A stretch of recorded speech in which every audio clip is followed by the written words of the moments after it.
हमारा शरीर ये चलता कैसे है? इसकी पूरी कहानी शुरू होती है एक बहुत ही छोटे लेवल पर, मतलब हमारे सेल्स के अंदर, जहां एनर्जी बनती है। और ये प्रक्रिया बड़ी ही कमाल की है। तो आज हम इसी दुनिया में थोड़ा अंदर तक जाएंगे, वायवीय और अवायवीय श्वसन की दुनिया में, ये देखने के लिए कि हमारा शरीर फ्यूल को एक्शन में कैसे बदलता है। हाँ, ये एक ऐसा एहसास है जिसे हम सब जानते हैं, है ना? एक तरफ है वो लंबी, धीमी जॉगिंग वाली आरामदायक रिदम, और दूसरी तरफ है एक जोरदार स्प्रिंट जिसके बाद मसल्स में वो तेज जलन होती है। कमाल की बात है कि शरीर तो एक ही है, लेकिन ये दो अनुभव एकदम अलग हैं। तो ऐसा होता क्यों है? इसका राज, जैसा मैंने कहा, हमारे सेल्स के अंदर छिपा है, और आज हम उसी राज से पर्दा उठाने वाले हैं। देखिए, इसका जवाब हमारी मसल्स के साइज में नहीं, बल्कि हमारे शरीर के खरबों सेल्स के अंदर क्या चल रहा है उसमें है। सब कुछ डिपेंड करता है एक बहुत ही जरूरी स्विच पर। दो अलग अलग एनर्जी बनाने के रास्तों के बीच एक स्विच, और ये स्विच कब दबता है, ये इस बात पर डिपेंड करता है कि उस पल में हम अपने शरीर से क्या करने को कह रहे हैं।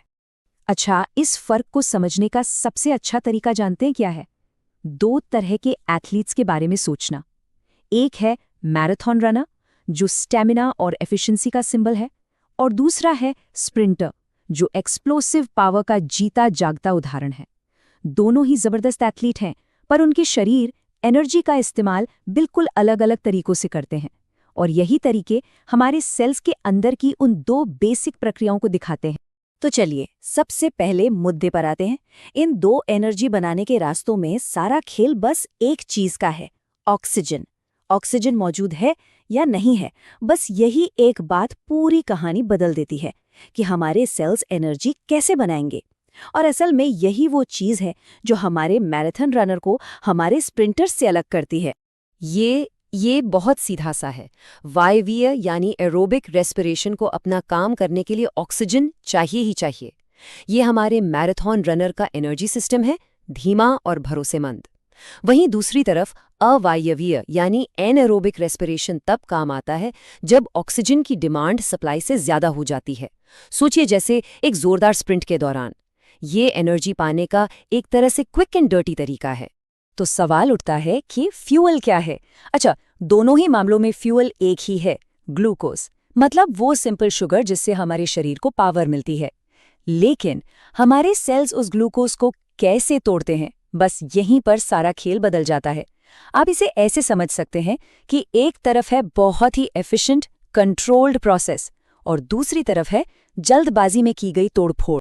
जब ऑक्सीजन मौजूद होती है तो एरोबिक रेस्पिरेशन एक मास्टर शेफ की तरह काम करता है। वो ग्लूकोज के हर एक मॉलिक्यूल से एनर्जी की आखिरी बूंद तक निचोड़ लेता है। ग्लूकोज पूरी तरह से टूट जाता है और पीछे बचता है सिर्फ कार्बन डाइऑक्साइड और पानी। ये प्रोसेस इनक्रेडिबली एफिशिएंट है, और यही वजह है कि मैराथन रनर मीलों तक दौड़ता रहता है। लेकिन जब कोई फुल स्पीड में दौड़ रहा हो और ऑक्सीजन कम पड़ जाए तो एनारोबिक रेस्पिरेशन मैदान में आता है। ये ग्लूकोज को फटाफट तोड़ता है, जिससे इंस्टेंट एनर्जी का बूस्ट मिलता है। पर इसमें एक कैच है, ये काम अधूरा करता है। ये ग्लूकोज को सिर्फ आधा अधूरा ही तोड़ता है, जिसका मतलब है कि बहुत सारी कीमती एनर्जी बस वेस्ट हो जाती है। तो इस सब के बाद आखिर में बचता क्या है? देखिए, एरोबिक रेस्पिरेशन तो एकदम क्लीन प्रोसेस है, बस कार्बन डाइऑक्साइड और पानी। लेकिन एनारोबिक रेस्पिरेशन अपने पीछे एक ऐसा बाय प्रोडक्ट छोड़ जाता है जिसे हर एथलीट जानता है और शायद उससे डरता भी है, लैक्टिक एसिड। जी हाँ, मसल्स में होने वाली वही तेज, बर्दाश्त के बाहर वाली जलन जो आपको चीखने पर मजबूर कर देती है जब आप अपनी पूरी ताकत लगा रहे होते हैं, वो लैक्टिक एसिड का ही जमाव है। ये असल में शरीर का ये कहने का तरीका है कि सुनो, मुझे अभी पूरी ऑक्सीजन नहीं मिल रही, इसलिए मैं इमरजेंसी जनरेटर पर चल रहा हूँ। चलिए अब आते हैं असली मुद्दे पर, मतलब एनर्जी आउटपुट पर। ये वो जगह है जहां इन दोनों सिस्टम्स के बीच का फर्क सच में हैरान कर देने वाला है। मतलब असल में हमें हर एक से कितना फायदा होता है। तैयार रहिएगा, क्योंकि ये कोई बराबरी का मुकाबला तो बिल्कुल नहीं है। एरोबिक रेस्पिरेशन एनर्जी का एक पावर हाउस है। ग्लूकोज के सिर्फ एक मॉलिक्यूल से ये 36 से 38 यूनिट्स बनाता है, जिसे एटीपी कहते हैं। अब ये एटीपी क्या है? इसे अपने सेल्स के लिए एक रिचार्जेबल बैटरी समझिए। जब भी मसल्स को काम करना होता है, दिल को धड़कना होता है या दिमाग को सोचना होता है, वो इसी एटीपी को यूज करता है।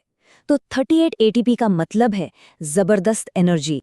और अब इसकी तुलना करते हैं एनारोबिक रेस्पिरेशन से। ग्लूकोज के उसी एक मॉलिक्यूल से ये बनाता है सिर्फ 2 एटीपी यूनिट्स। हाँ, आपने सही सुना, सिर्फ 2।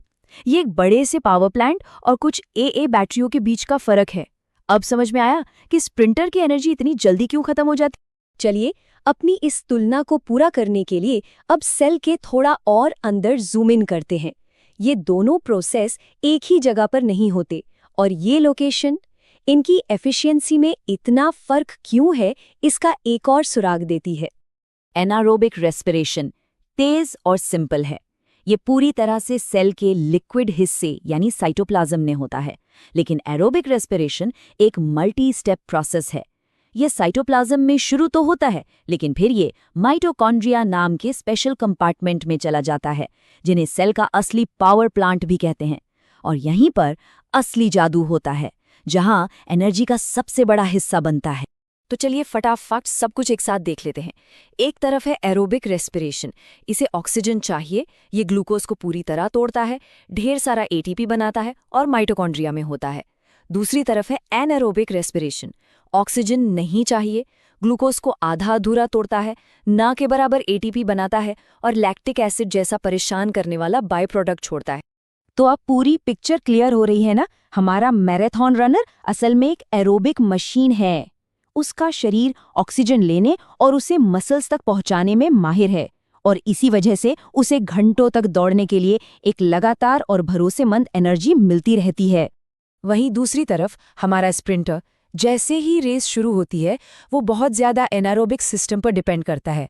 उसे फौरन एनर्जी चाहिए और शरीर उस तेज भले ही इनएफिशिएंट रास्ते को चालू कर देता है। ये उसे फिनिश लाइन तक तो पहुंचा देता है, पर इसकी एक कीमत चुकानी पड़ती है। एक बहुत बड़ा ऑक्सीजन डेप्ट और लैक्टिक एसिड का वो ढेर जो उसे धीमा होने के लिए चीख चीख कर कहता है।